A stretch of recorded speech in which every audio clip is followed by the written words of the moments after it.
நான் கர்த்தர், எனக்கு காத்திருக்கிறவர்கள் வெட்கப்படுவதில்லை. கர்த்தருக்கு காத்திருக்கிறதுனா என்ன? நாம் சில விஷயங்களுக்காய் காத்திருக்கிறோம். ஏறக்குறைய 4 மாதம் சில விஷயங்கள் நம்முடைய வாழ்க்கையில நடக்காமல் இருந்திருக்கலாம். அதற்காய் காத்து கொண்டிருக்கிறோம். ஒருவேளை கால தாமதங்கள் ஆகும்போது ஆத்துமாதான் முதல்ல சோர்ந்து போகும், மனம் விட்டு போகும், கேள்விகள் வரும், சந்தேகங்கள் வரும். கரெக்டா அதுக்கு 4 பேர் இருப்பாங்க. அவங்க நம்முடைய ஆத்துமா உடைகிற மாதிரியே கரெக்டா அதற்கேற்ற கேள்விகளை நம்ம இடத்துல கேட்பாங்க. நம்மள ஒரு மனுஷனா கூட மதிக்க மாட்டாங்க.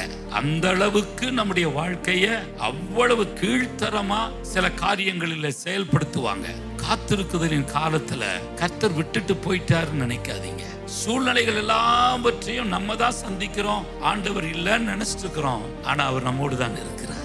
காலங்கள் வரும்போது அவர் கர்த்தர் என்றும் அவர்தான் நம்மை இந்த சூழ்நிலைகளிலிருந்து மாற்றினார் என்கிறதற்கும் ஒவ்வொரு ஸ்டெப்பா தேவன் நம்மோடு கூட வருகிற தேவனாய் இருக்கிறார். ஆக தேவனுக்காக பொறுமையுடன் காத்திருப்போம். பதற வேண்டாம், சிதற வேண்டாம். நான் ஏன் இதை பேசுகிறேன்? இந்த மாதத்துல ஆண்டவர் அநேகருடைய காத்திருப்பை தேவன் மாற்றி அதனுடைய நன்மையை, ஆசீர்வாதத்தை நிறைவேற்றுகிற மாதமாக கர்த்தர் இந்த மே மாதத்தை உங்களுக்கு ஆசீர்வதித்திருக்கிறார். கர்த்தருக்கு காத்திருக்கிறவர்கள் புது பலன் அடைந்து கழுகுகளை போல செட்டை அடித்து அவர்கள் உயரே எழும்புவார்கள்.